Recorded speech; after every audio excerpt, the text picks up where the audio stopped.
J'ai offert à mes parents un voyage de luxe en Europe, avec moi. Mais à l'aéroport, ils m'ont dit qu'ils partaient avec ma sœur au chômage, à ma place. Ma mère a souri. Ta sœur avait besoin de repos, alors on a décidé de l'emmener. Et puis, ils ont eu une grosse surprise en atterrissant en Europe. La lumière du matin filtrait à travers mes rideaux, pendant que je vérifiais ma valise une troisième fois. Paris, Rome, Barcelone. 7 jours à travers 3 pays, un voyage planifié dans les moindres détails. J'avais passé des mois à tout organiser, faisant des heures supplémentaires, juste pour pouvoir m'offrir les hôtels de luxe et les restaurants étoilés au Michelin. Mes parents avaient tant sacrifié pour m'élever, et je voulais leur offrir les vacances de leur vie. Je suis arrivé chez eux à 5 heures du matin, mon coffre déjà rempli de cadeaux soigneusement emballés, que j'avais achetés pour qu'ils les ouvrent pendant le vol. Du champagne pour les chambres d'hôtel, des itinéraires imprimés, et des porte-documents en cuir. Mon cœur battait la chamade d'excitation, quand j'ai sonné à la porte. Mon père, Gérald, a ouvert la porte, avec une expression que je n'arrivais pas à déchiffrer. Derrière lui, ma mère, Lorraine, se tenait les bras croisés, et ma jeune sœur, Belle, tirait une valise de marque que je n'avais jamais vue auparavant. « Qu'est-ce qui se passe ?» ai-je demandé, mon sourire s'effaçant. Lorraine s'est avancée, la voix vive et joyeuse. « Ma chérie, nous avons fait un petit changement de programme. Ta sœur avait besoin de repos, alors on a décidé de l'emmener à ta place. » Ces mots m'ont frappé comme une douche froide. « Quoi ? Tu comprends, n'est-ce pas ?» a dit Gérald, sans me regarder dans les yeux. Belle a traversé tellement de choses ces derniers temps. Elle en a plus besoin que toi. Belle, soi-disant, traversait tellement de choses depuis 3 ans, ce qui, en réalité, signifiait quitter chaque emploi en quelques semaines, et vivre sans payer de loyer, dans le sous-sol de mes parents. À 32 ans, elle n'avait jamais conservé un emploi plus de 4 mois. Pendant ce temps, moi, je travaillais 60 heures par semaine comme analyste financière senior, gravissant les échelons depuis un poste de débutante. C'est moi qui ai organisé ce voyage, ai-je dit lentement, mes mains commençant à trembler. J'ai tout payé. Les billets sont à mon nom. On te remboursera, a dit Lorraine d'un ton dédaigneux, même si nous savions toutes les deux que cela n'arriverait jamais. Ne sois pas égoïste.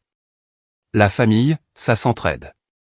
Belle m'a adressé un sourire narquois, derrière notre mère, ses yeux brillants de triomphe. Elle avait toujours été l'enfant chéri, celle qui ne pouvait rien faire de mal, même si elle ne faisait absolument rien de bien. J'avais appris à accepter cette inégalité en grandissant, mais là, c'était la goutte d'eau qui faisait déborder le vase. Les billets ne sont pas transférables, ai-je menti, mon esprit tournant à toute vitesse. Belle ne peut pas les utiliser. Oh, ne t'en fais pas pour ça, a dit Belle d'une voix douce. J'ai appelé la compagnie aérienne hier. Ils ont dit qu'on pouvait payer des frais de modification. Papa et maman m'ont déjà donné l'argent. Ma mâchoire s'est crispée. Ils avaient planifié ça dans mon dos. La trahison me brûlait la poitrine, comme de l'acide. Quand avez-vous décidé ça, ai-je demandé. Il y a quelques jours, a admis Lorraine. On ne voulait pas te contrarier, mais Belle a vraiment besoin d'une pause. Toi, tu es forte. Tu t'en sortiras. Je les ai regardés tous les trois, debout sur le seuil de la maison de mon enfance, et quelque chose en moi s'est cristallisé, une résolution dure comme le diamant. J'ai souri, et ce sourire a dû paraître sincère, car les épaules de ma mère se sont détendues. Vous avez raison, ai-je dit calmement. Belle en a plus besoin que moi. Laissez-moi vous aider avec vos bagages. Le trajet jusqu'à l'aéroport s'est fait en silence. Je ne me sentais pas capable de parler sans crier. Je les ai aidés à s'enregistrer, je les ai regardés passer la sécurité, et je leur ai fait un signe d'adieu, avec ce même sourire figé sur mon visage. Dès qu'ils ont disparu de ma vue, j'ai sorti mon téléphone. 3 appels plus tard, tout était enclenché. Le premier appel était pour l'hôtel à Paris, cet établissement 5 étoiles avec vue sur la Tour Eiffel, où j'avais réservé la suite Penthouse. Je dois annuler la réservation au nom de Lorraine Mitchell, ai-je dit calmement. Certainement, madame. Cependant, les frais d'annulation seront de. J'en suis consciente. Veuillez procéder immédiatement et rembourser le solde sur ma carte. Le deuxième appel fut pour l'hôtel de Rome, puis celui de Barcelone. Même conversation, même résultat. Le troisième appel était pour ma compagnie de carte de crédit. Je dois signaler ma carte comme perdue et demander un remplacement immédiat, avec un nouveau numéro. Au moment où leur avion atterrissait à Paris, 8 heures plus tard, toutes les réservations que j'avais faites avaient été annulées. Les hôtels, les restaurants, les guides privés, le cours de cuisine à Rome, le spectacle de flamenco à Barcelone, tout avait disparu. Assise dans mon appartement, je regardais les emails de confirmation inonder ma boîte de réception. Chaque annulation était comme couper un fil de plus qui me liait à leurs attentes. L'annulation du cours de cuisine était accompagnée d'un mot poli de l'instructeur, espérant que tout allait bien. Le guide privé à Rome m'a envoyé un message inquiet, demandant si j'avais besoin de reprogrammer. Ces inconnus montraient plus de considération pour mon bien-être que ma propre famille. Ma meilleure amie de l'université, Natacha, a appelé vers midi. « Tu n'es pas censé être dans un avion, en ce moment ?» Changement de programme, ai-je dit, et je lui ai tout raconté. Le silence à l'autre bout du fil a duré si longtemps que j'ai cru que l'appel avait été coupé. « Tu plaisantes ?» a-t-elle finalement dit. « Tes propres parents. » Apparemment, Belle avait besoin de repos, après n'avoir absolument rien fait. « Qu'est-ce que tu vas faire ?» Je l'ai déjà fait. J'ai tout annulé. Ils vont atterrir à Paris sans endroit où dormir, et sans aucun programme. Natacha a laissé échapper un sifflement admiratif. C'est radical. J'adore. Tu veux passer? On peut boire du vin et les regarder paniquer en temps réel. J'y suis allé, apportant 2 bouteilles d'un Bordeaux coûteux que j'avais prévu de partager avec mes parents dans leur chambre d'hôtel. L'appartement de Natacha, à Capitol Hill, avait un balcon avec vue sur les montagnes, et nous nous sommes assises dehors, sous le soleil de septembre, un verre à la main. Tu sais ce qui me tue? Ai-je dit, en regardant les nuages dériver au-delà des sommets. J'ai passé 6 mois à planifier ça. J'ai fait des recherches sur chaque restaurant, lu des critiques pendant des heures, appris des phrases de base en français.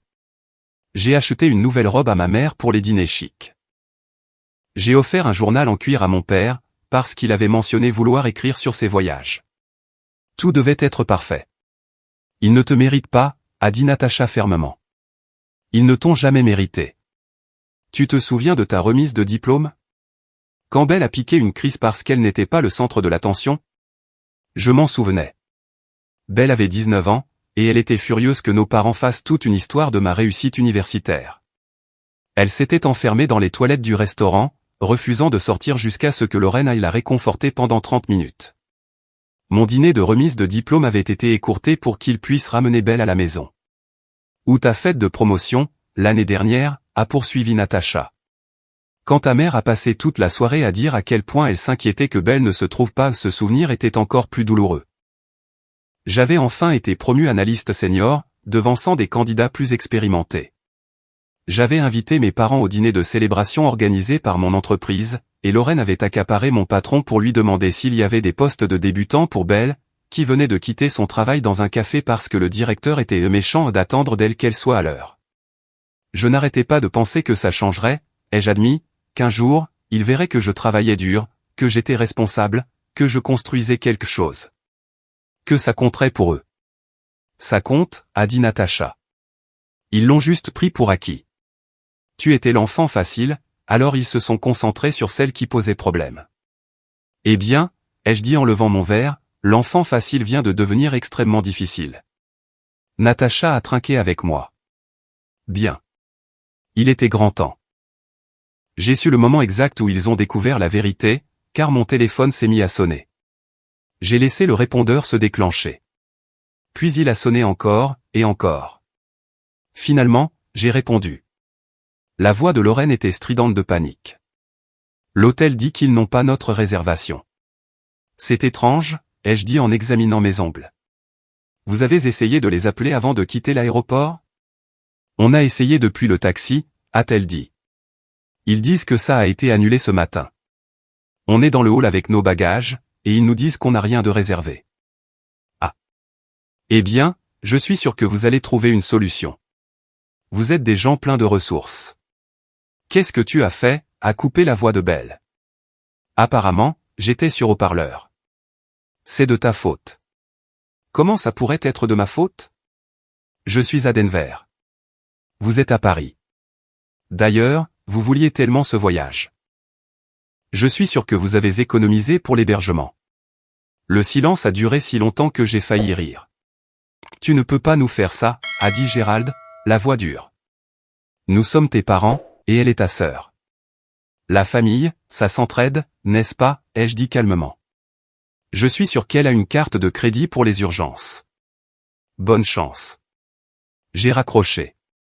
Le téléphone a sonné à nouveau immédiatement, mais je l'ai éteint et l'ai jeté sur mon canapé.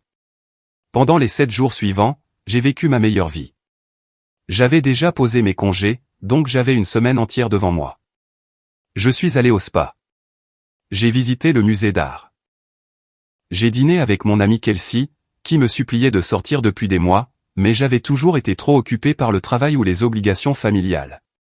Tu as vraiment éteint ton téléphone, a demandé Kelsey, les yeux écarquillés au-dessus de son verre de martini. Complètement éteint.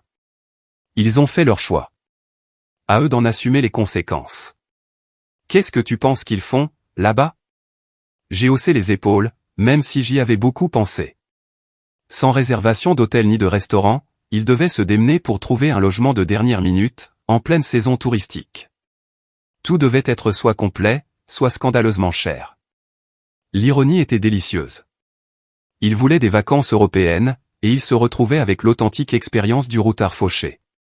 Le deuxième jour de mes vacances imprévues, je me suis réveillé sans alarme, pour la première fois depuis des mois. Le soleil de septembre inondait ma chambre, et je suis resté là, à savourer le silence. Pas de mets exigeant une attention immédiate, pas d'obligation familiale, juste la paix. Je me suis offert un petit déjeuner à la boulangerie française du centre-ville, celle que je voulais essayer depuis si longtemps. Les croissants étaient parfaits, et je me suis assise près de la fenêtre, à regarder les gens se presser pour aller au travail, tandis que je savourais chaque bouchée. Un couple à la table voisine organisait son propre voyage en Europe, et je me suis mordu la langue pour ne pas rire de l'ironie. Mon téléphone était toujours éteint, dans un tiroir à la maison. Cette liberté, loin des notifications constantes, était enivrante. Je ne me souvenais pas de la dernière fois où j'avais passé une journée entière sans vérifier mes emails professionnels ou répondre aux messages du groupe de discussion familiale, qui n'étaient généralement que des plaintes de Belle. Le musée d'art de Denver présentait une nouvelle exposition contemporaine que je voulais voir. J'ai passé 3 heures à errer dans les galeries, lisant vraiment les plaques et m'asseyant devant les tableaux qui me touchaient. Il y avait une œuvre sur la dynamique familiale, un miroir brisé reflétant des images déformées, qui me parlait de manière inconfortable. Mais au lieu de fuir cet inconfort, je l'ai accepté, analysant des décennies de ressentiments que j'avais refoulés. Au café du musée, j'ai engagé la conversation avec une femme plus âgée qui dessinait une des sculptures. Elle s'appelait Ruth, et était professeure d'art à la retraite. « Vous avez l'air troublée, ma chère, dit-elle, son crayon ne s'arrêtant jamais. « Problème de famille, dis-je vaguement. « Les pires, répondit-elle. « Laissez-moi deviner. Vous êtes la personne responsable que tout le monde prend pour acquise. » J'ai ri doucement. « C'est si évident. J'ai 3 enfants, dit Ruth. 2 d'entre eux appellent régulièrement, se souviennent de mon anniversaire, viennent pour les fêtes. Le 3e appelle quand il a besoin d'argent. Devinez sur lequel j'ai dépensé le plus d'énergie pendant leur enfance? Le 3e, dis-je. Exactement. La plus grande erreur de ma vie. Je pensais l'aider, mais en réalité, je lui apprenais qu'il n'avait pas besoin de faire d'efforts, car maman serait toujours là pour le sauver. Pendant ce temps, mes 2 autres ont appris qu'ils devaient se débrouiller seuls.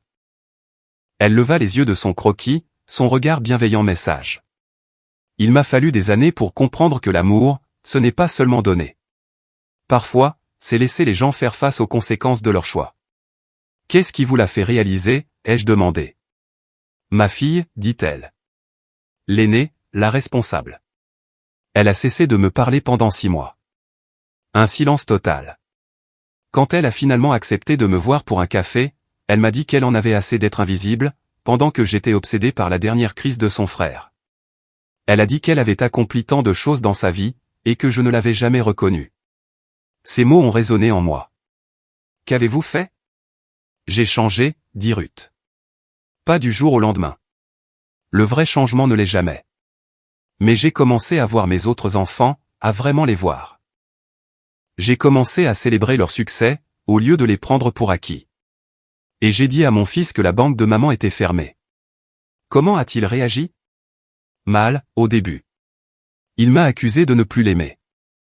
Mais finalement, il a trouvé un emploi stable, a rencontré une fille bien, et a appris à se débrouiller seul. Il s'est avéré qu'il en était capable depuis le début. Je ne lui avais juste jamais donné de raison d'essayer. Ruth a arraché le croquis de son carnet et me l'a tendu. C'était la sculpture, mais elle y avait ajouté des ombres et de la lumière qui n'étaient pas visibles sur l'œuvre réelle, la rendant en quelque sorte plus vraie que l'original. Pour vous, dit-elle, pour vous rappeler que, parfois, nous devons redessiner le tableau nous-mêmes. J'ai quitté le musée avec le croquis soigneusement roulé dans mon sac, et les mots de Ruth résonnant dans mon esprit. Ce soir-là, je me suis offert un dîner dans un steakhouse chic devant lequel j'étais toujours passé, mais où je n'étais jamais entré. L'hôtesse m'a installé à une table avec vue sur les lumières de la ville, et j'ai commandé le plat le plus cher du menu, sans même regarder le prix. L'homme d'affaires à la table voisine n'arrêtait pas de jeter des coups d'œil, et finalement, il a demandé « Vous fêtez quelque chose ?» Mon indépendance, ai-je répondu en levant mon verre de vin. Il a ri et a levé son propre verre. Je bois à ça. Le 3e jour, j'ai conduit dans les montagnes. Les feuilles des trembles devenaient dorées, créant des couloirs de lumière scintillante le long de la route. J'ai marché jusqu'à une cascade dont mes collègues m'avaient parlé, mais que je n'avais jamais visitée, et je me suis assise sur un rocher, mangeant le fromage et les craquelins chers que j'avais emportés.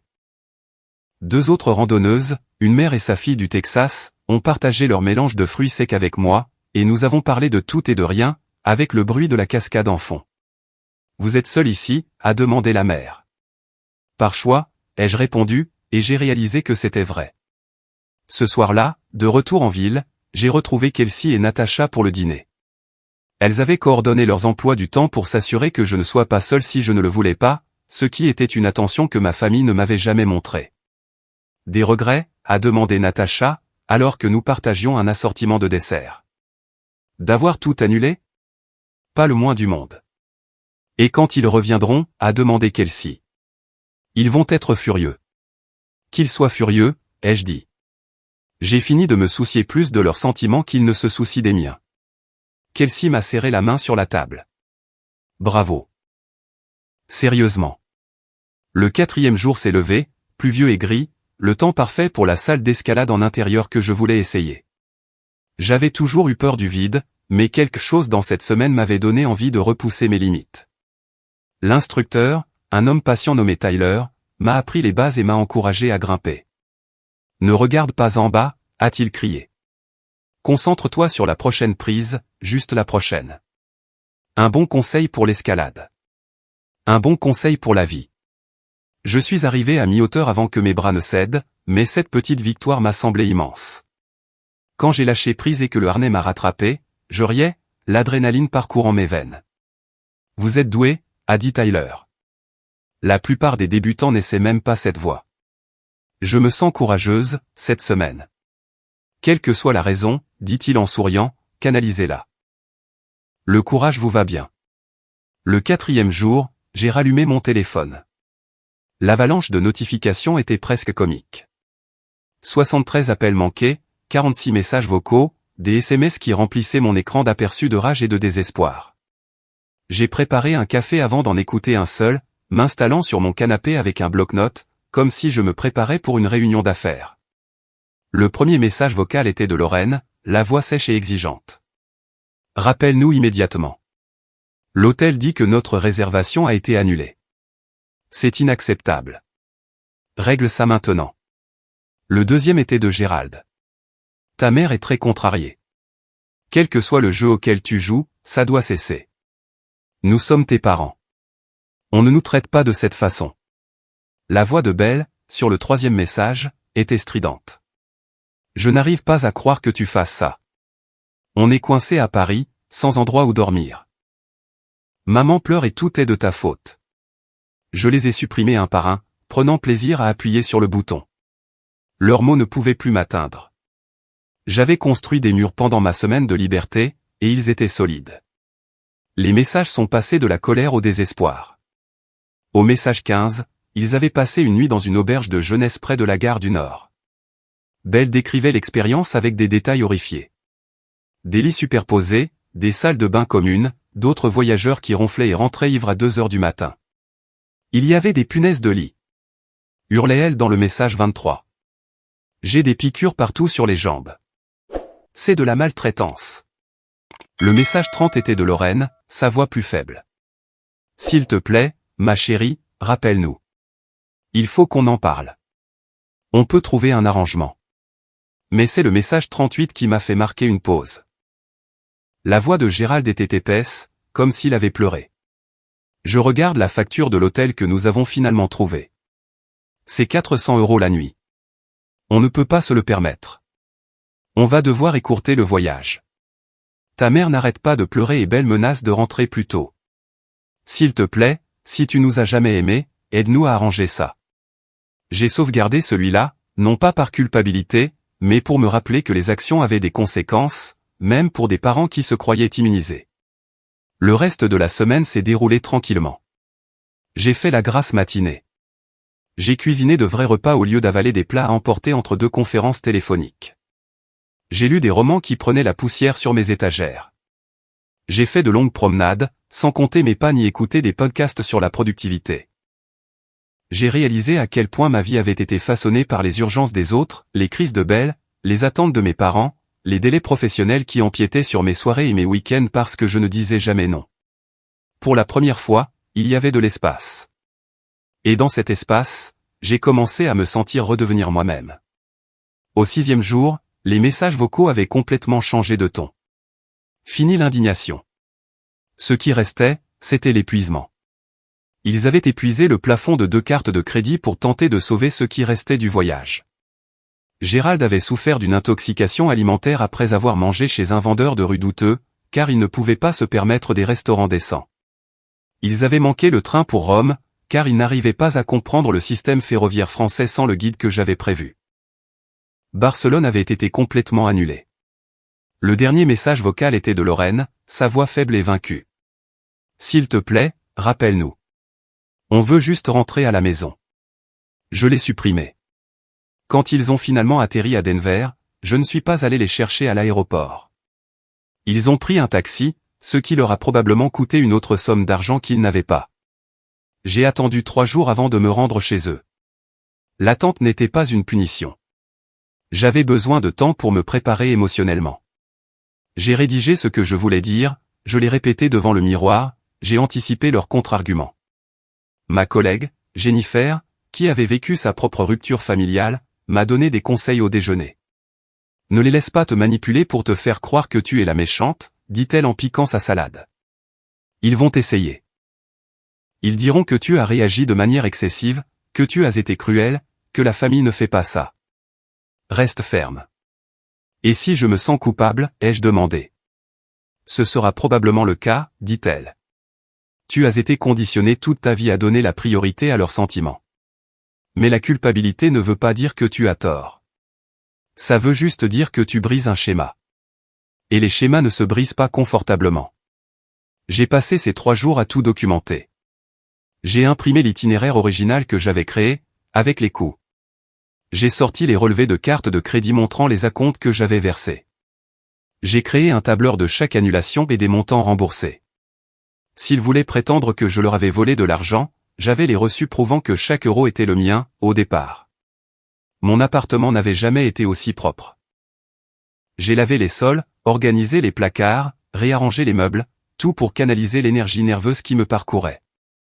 Natacha est passée la veille de la confrontation et m'a trouvé en train de classer ma bibliothèque par ordre alphabétique, à minuit. Tu sais que tu n'es pas obligé de faire ça, n'est-ce pas, dit-elle doucement.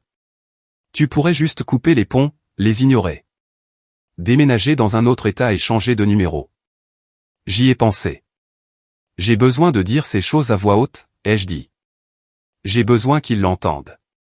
Sinon, je me demanderai toujours s'ils auraient pu changer. Et s'ils ne changent pas, au moins, je saurai que j'ai essayé. Le matin où je suis allé chez eux, je portais mon plus beau tailleur, celui que j'avais acheté pour les présentations à la direction, une armure déguisée en tenue professionnelle. Je me suis arrêté au Starbucks et j'ai pris un grand café. Pas de boisson de soutien émotionnel pour eux. Ce n'était pas une visite de courtoisie. Leur quartier était exactement comme d'habitude. Des pelouses soignées, des monospaces, des paniers de basket au-dessus des portes de garage. J'avais grandi à 3 rues de là, dans une maison plus petite qu'ils avaient vendue quand je suis parti à l'université, pour pouvoir s'offrir plus grand. Je pensais que c'était parce qu'ils étaient fiers de ma bourse, qu'ils voulaient célébrer le prochain chapitre. Plus tard, j'ai réalisé que le moment coïncidait avec l'obtention par Belle de sa propre voiture, qu'elle a rapidement accidentée en moins de 6 mois. Lorraine a ouvert la porte, l'air épuisé. Sa peau était marbrée, ses yeux rougis. La maison sentait le renfermer, comme s'ils n'avaient pas ouvert une fenêtre depuis leur retour. « Comment s'est passé votre voyage ?» ai-je demandé agréablement. « Tu sais exactement comment ça s'est passé ?» a-t-elle lancé. « Ce que tu as fait était cruel et vindicatif. Ce que j'ai fait, c'est annuler mes propres réservations pour un voyage que j'ai planifié et payé, ai-je dit d'un ton égal. C'est vous qui avez décidé de vous l'approprier sans me le demander. Pensiez-vous sérieusement que j'allais vous laisser voler mes vacances ? On n'a rien volé, a-t-elle rétorqué. Nous sommes tes parents. Tu nous dois bien ça. Je ne vous dois pas de saboter mon travail acharné pour que Belle puisse continuer à être une profiteuse, ai-je gardé une voix calme et contrôlée. Où est-elle, d'ailleurs ? Au lit, dit Lorraine. Elle pleure depuis des jours. Elle s'en remettra, ai-je dit. Contrairement aux milliers de euros que vous avez gaspillés en essayant de sauver un voyage que vous n'aviez aucune raison de faire. Gérald est apparu derrière elle. Son visage était hagard, plus vieux, plus petit, en quelque sorte. On a fait une erreur, dit-il doucement. On est désolé. Vraiment, ai-je demandé. Ou vous êtes désolé de vous être fait prendre ? Ne parle pas à ton père comme ça, a lancé Lorraine. Pourquoi pas, ai-je dit. Ça ne vous a jamais dérangé que Belle me manque de respect. La vérité flottait dans l'air entre nous. Elle m'a insulté, a emprunté de l'argent qu'elle n'a jamais remboursé, et maintenant, elle a volé un voyage que j'ai passé des mois à planifier, ai-je continué. Mais c'est moi le problème, parce que je me défends ? La bouche de ma mère s'est ouverte et fermée, mais aucun son n'en est sorti. Voici comment ça va se passer, ai-je dit. Vous allez vous excuser. De vraies excuses, pas les sornettes à moitié sincères que vous venez d'essayer. Vous allez reconnaître que ce que vous avez fait était mal. Et vous allez commencer à me traiter avec la même considération que vous accordez à Belle, ou c'est fini. Fini les dîners de famille, fini les prêts d'urgence, fini d'être la fille fiable, pendant qu'elle a le droit d'être le bébé précieux qui ne peut pas gérer la vraie vie. Tu ne peux pas simplement nous rayer de ta vie, a protesté faiblement Lorraine. Regardez-moi faire. J'ai passé 30 ans à être la personne responsable, celle qui n'avait pas besoin d'attention ou d'éloges, parce que j'étais assez forte pour supporter la négligence. J'en ai fini avec ce rôle. Soit les choses changent, soit je m'en vais. Le visage de Gérald s'est décomposé. Pour la première fois de ma vie, j'ai vu mon père pleurer. On a été de terribles parents pour toi, a-t-il murmuré. Tu mérites mieux. Quelque chose dans ma poitrine s'est légèrement desserré. Pas le pardon, pas encore, mais peut-être le début. Oui, c'est vrai, ai-je dit doucement. Et je le mérite toujours. Belle a émergé des escaliers du sous-sol, les cheveux gras et emmêlés, vêtue d'un jogging taché. Elle m'a regardé avec une haine pure. Tout est de ta faute, a-t-elle craché. Non, Belle, ai-je dit. C'est la conséquence de tes choix et de leurs choix. Je suis juste la personne qui a cessé de les cautionner. On t'a traité comme une princesse toute ta vie, a dit Lorraine à Belle, la voix brisée. On t'a tout donné. Et regarde-toi. Tu as 32 ans et rien à montrer. Pas de travail, pas d'économie, pas d'ambition. Ta sœur a travaillé pour tout ce qu'elle a. On aurait dû t'obliger à faire de même. Le visage de Belle est passé du blanc au rouge. Alors maintenant, tu es de son côté ? Il n'y a pas de côté, a dit Gérald lourdement. Il n'aurait jamais dû y en avoir. On a échoué avec vous deux en faisant du favoritisme. J'ai regardé ma sœur encaisser cela. J'ai vu le moment où elle a réalisé que la dynamique avait changé de façon permanente. Elle avait perdu ses champions, et sans eux pour la soutenir, elle allait devoir affronter la réalité. Je retourne me coucher, a-t-elle marmonné en redescendant les escaliers. Non, a crié Gérald après elle.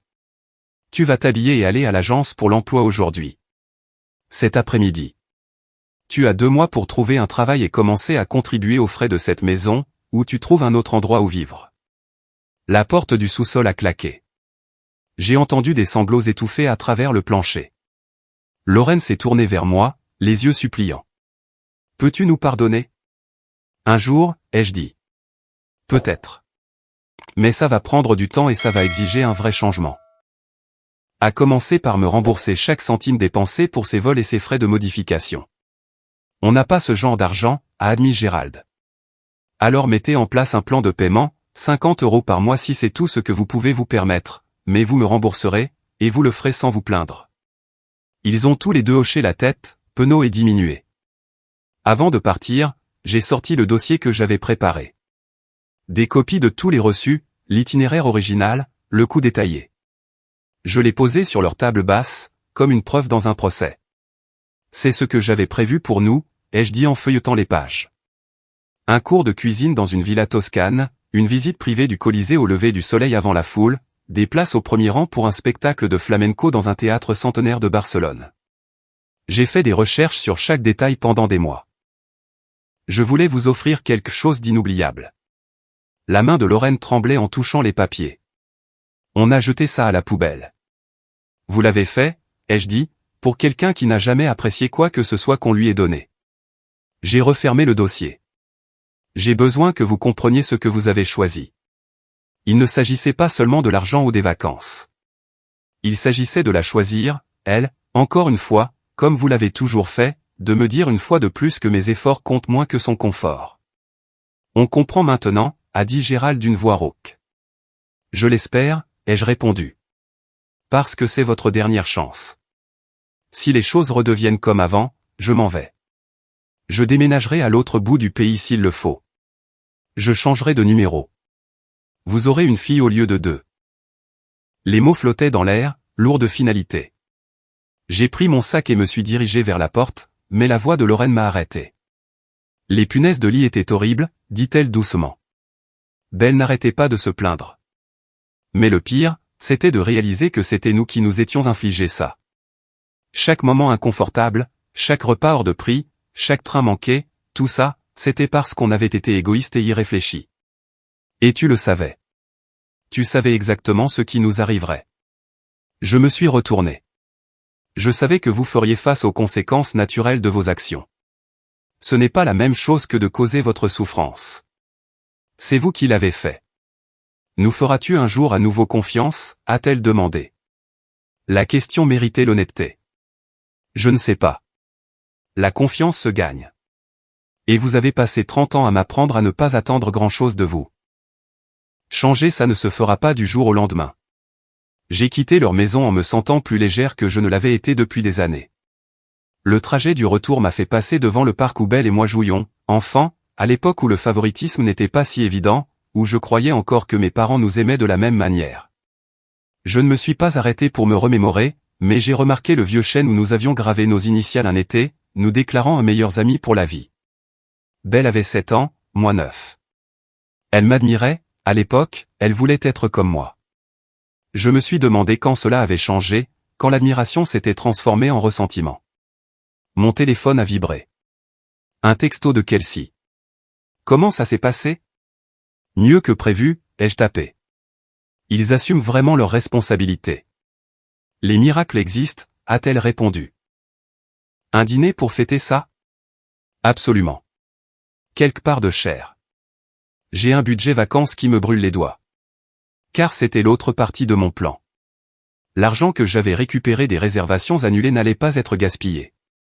J'avais déjà réservé un voyage en solo de 2 semaines en Nouvelle-Zélande pour le mois suivant. Randonnée, route des vins, saut à l'élastique d'un pont, parce que, après tout, pourquoi pas? Je l'avais bien mérité. Les semaines suivantes se sont écoulées dans une sorte d'entre-deux étrange. Mes parents ont envoyé leur premier paiement de 50 €, avec un mot d'excuse. Belle a trouvé un travail dans un cabinet dentaire et, selon le texto soigneusement neutre de Lorraine, s'habituait à avoir un emploi du temps. Je me suis concentré sur le travail, sur mes amis, sur la planification de mon aventure en Nouvelle-Zélande.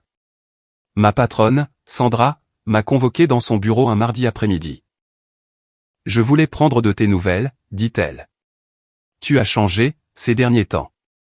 Plus confiante, peut-être. Je n'arrive pas à mettre le doigt dessus. J'ai fixé des limites dans ma vie personnelle, ai-je dit prudemment. Ça a été libérateur. Bien. Les limites sont saines. Écoute, je prépare une proposition pour une nouvelle division, axée sur les marchés internationaux. Je veux que tu la diriges. Cela signifierait plus de voyages, plus de responsabilités, et une augmentation significative. Intéressé? Il y a 6 mois, j'aurais hésité. Maintenant, non. Absolument. Quand est-ce qu'on commence? Sandra a souri. C'est ce que je voulais entendre. En sortant de son bureau, j'ai eu l'impression d'entrer dans une nouvelle version de ma vie. Une vie où je ne me diminuais plus pour m'adapter aux limites des autres. Une vie où mon succès n'était pas quelque chose dont je devais m'excuser. Ce soir-là, je me suis offert un bon dîner et j'ai commencé à faire des recherches sur ce poste de direction. Les possibilités s'étendaient devant moi comme une route ouverte, et pour la première fois, je n'avais pas peur de là où elle pourrait me mener. 3 mois ont passé avant que je ne dîne à nouveau avec mes parents. Ils envoyaient religieusement les paiements de 50 €, accompagnés de textos d'excuses que j'ignorais la plupart du temps. Belle avait trouvé un travail de réceptionniste dans un cabinet dentaire, au salaire minimum, mais c'était un emploi. Elle avait quitté leur sous-sol pour un studio dont elle se plaignait constamment sur les réseaux sociaux. Quand j'ai finalement accepté de les retrouver dans un restaurant italien de milieu de gamme, ils sont arrivés en avance et attendaient nerveusement près de l'accueil. Lorraine avait visiblement fait un effort sur son apparence, et Gérald portait une chemise que je lui avais achetée 3 Noëls auparavant, et qu'il n'avait jamais mise. Le dîner fut maladroit au début, rempli de conversations guindées et de longs silences. Mais peu à peu, quelque chose a changé. Ils m'ont posé des questions sur mon travail, et ils ont vraiment écouté mes réponses. Ils voulaient en savoir plus sur mon voyage en Nouvelle-Zélande, qui avait été incroyable. Ils n'ont pas mentionné Belle, sauf pour dire qu'elle s'adaptait à l'indépendance. On a commencé une thérapie, a dit Lorraine au dessert. Individuelle et de couple. Le thérapeute nous a aidés à voir comment nous utilisions Belle pour éviter de faire face à nos propres problèmes. En la gardant dépendante, nous nous sentions utiles, mais en réalité, nous la paralysions, et nous t'éloignions de nous. Ça a dû être difficile à entendre, ai-je dit prudemment. Ça l'a été. Ça l'est encore. Mais c'est la vérité. Gérald a tendu la main sur la table, la sienne planant près de la mienne. On ne s'attend pas à ce que tu nous pardonnes tout de suite. On veut juste que tu saches qu'on essaie de faire mieux. Je l'ai laissé prendre ma main. Sa paume était calleuse et chaude, familière des câlins d'enfance, de l'apprentissage du vélo, de 1000 autres souvenirs que j'avais enfouis sous des années de ressentiment. Je vois ça, ai-je dit. Continuez d'essayer. Ce n'était pas une fin de conte de fées. Il n'y a pas eu de réconciliation spectaculaire, avec des larmes et des étreintes, mais c'était honnête, et cela valait plus que n'importe quel grand geste. 6 mois après la débâcle de Paris, Belle m'a appelé. J'ai failli ne pas répondre, mais la curiosité l'a emporté. Salut, dit-elle d'une voix soumise. Je voulais m'excuser pour tout. Pour le voyage, pour toutes les années d'avant, pour avoir été une gamine égoïste. Qu'est-ce qui t'amène à ça, ai-je demandé. Honnêtement? Le fait de vivre seul et de réaliser à quel point je prenais tout pour acquis. Papa et maman m'ont parlé du plan de paiement, de tout l'argent que tu as dépensé pour ce voyage. Je ne pouvais même pas payer mon loyer le mois dernier, et toi, tu as dépensé des milliers pour eux sans y penser à 2 fois. Elle a fait une pause. J'ai été jalouse de toi toute ma vie, mais je n'ai jamais rien fait pour mériter ce que tu as. C'était probablement la déclaration la plus lucide que je l'ai jamais entendue faire. Merci de dire ça, ai-je dit. Je ne m'attends pas à ce qu'on devienne les meilleurs amis du monde, mais peut-être qu'on pourrait prendre un café un de ces jours? J'aimerais beaucoup, a-t-elle dit. Et je te promets que je paierai ma propre boisson. Je me suis surprise à rire. Ouais, d'accord. Un café, ça me va. Nous nous sommes vus la semaine suivante, dans un café près de son appartement. Elle avait l'air différente, plus mince, fatiguée, mais plus alerte, plus présente en quelque sorte. Elle m'a parlé de son travail, de son voisin cauchemardesque, de la façon dont elle économisait pour suivre un cours de design graphique. Je pense que je pourrais être douée pour quelque chose, dit-elle en me montrant des croquis sur son téléphone. Je fais ça le soir, après le travail. C'est la première fois que je suis enthousiaste à propos de quelque chose depuis des années. Ses dessins étaient vraiment impressionnants. Des couleurs vives et des lignes épurées qui montraient un réel talent. C'est super, ai-je dit. Tu devrais absolument continuer dans cette voie. Tu le penses vraiment, a-t-elle demandé. Tu ne dis pas ça juste pour être gentille? Non. Tu as l'œil pour ça. J'ai fait une pause, réfléchissant à mes prochains mots. Il y a une agence de design dans mon immeuble. Ils prennent parfois des stagiaires. Si tu es sérieuse, je pourrais glisser un mot. Ses yeux se sont écarquillés. Tu ferais ça pour moi? Après tout ce qui s'est passé? Je le fais pour la personne que tu deviens, ai-je dit. Pas pour celle que tu étais. Ne me fais pas le regretter. Je ne le ferai pas, dit-elle. Je le jure. Elle a tenu parole. 3 mois plus tard, elle travaillait à temps partiel à l'agence de design tout en terminant ses cours. Le superviseur m'a dit que Belle était l'une de leurs stagiaires les plus dévouées, toujours la première arrivée et la dernière partie. Je reconnaissais à peine ma sœur dans cette description. 1 an après le voyage annulé, mes parents ont insisté pour m'emmener dîner pour mon anniversaire. Ils allaient mieux, suivaient une thérapie, me traitaient avec un respect sincère, et montraient à Belle un amour ferme quand elle en avait besoin. Le restaurant qu'ils ont choisi était agréable, mais pas extravagant, tout à fait dans leur budget. Après le repas, Gérald a fait glisser une enveloppe sur la table. À l'intérieur, un chèque du montant total qu'ils avaient dépensé pour les changements de vol et la partie du voyage qu'ils avaient réussi à sauver. On sait qu'on payait tous les mois, a dit Lorraine, mais on voulait régler la dette complètement. Gérald a fait des heures supplémentaires, a-t-elle continué, et j'ai fait de la comptabilité à côté. Ce n'est pas assez pour rattraper ce qu'on a fait, mais c'est un début. J'ai regardé le chèque, la gorge serrée. Vous n'étiez pas obligé de faire ça d'un coup, ai-je dit. Si, a répondu Gérald. On te devait plus que de l'argent, mais l'argent était quelque chose de concret qu'on pouvait te rendre. J'ai plié le chèque et l'ai mis dans mon sac. Merci. Ça compte beaucoup pour moi. Il y a autre chose, a dit Gérald, en sortant une deuxième enveloppe, plus petite. On ne peut pas te rendre le voyage qu'on a gâché, mais on voulait contribuer à ton prochain. Ce n'est pas grand-chose, mais peut-être que ça couvrira un bon dîner ou un spectacle. À l'intérieur, il y avait 500 € en espèces. Je les ai regardés, leur visage plein d'espoir et d'anxiété, et j'ai senti la dernière couche de glace autour de mon cœur commencer à fondre. Je prévois un voyage au Japon au printemps, ai-je dit lentement. Voudriez-vous venir avec moi? Pour de vrai, cette fois? Juste nous 3. Je m'occuperai de l'organisation, mais on partagera les coûts équitablement. Le visage de Lorraine s'est crispé et elle s'est mise à pleurer. Gérald s'est éclairci la gorge, détournant brusquement le regard. On adorerait ça, a-t-il dit. On adorerait vraiment. Cette fois, quand nous sommes allés à l'aéroport, personne n'a été remplacé. Nous avons embarqué tous les 3 pour Tokyo, et mes parents ont traité chaque instant comme le cadeau qu'il était. Ils me remerciaient constamment, insistaient pour payer les repas, et écoutaient vraiment quand je parlais des recherches que j'avais faites sur les temples et les jardins. Lors de notre dernière soirée à Kyoto, nous avons dîné dans un restaurant traditionnel surplombant un étang de carpe koi.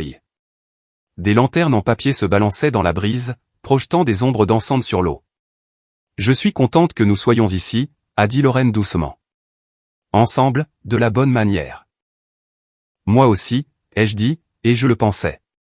Le chemin vers le pardon avait été plus long et plus difficile que nous ne l'avions imaginé. Mais, debout dans ce jardin, à regarder les lanternes dériver sur l'eau, j'ai compris que certaines choses valaient la peine de se battre. Pas la relation que nous avions eue avant, celle qui était brisée et irréparable. Mais la relation que nous construisions maintenant, fondée sur l'honnêteté et le respect mutuel, était quelque chose de bien meilleur. Ce n'était pas la fin que j'avais imaginée quand je me tenais dans cet aéroport, 1 an plus tôt, en regardant ma famille me trahir. Mais c'était la fin que nous avions tous méritée, à force de travail, de responsabilité, et de courage de changer. Et d'une certaine manière, cela la rendait parfaite.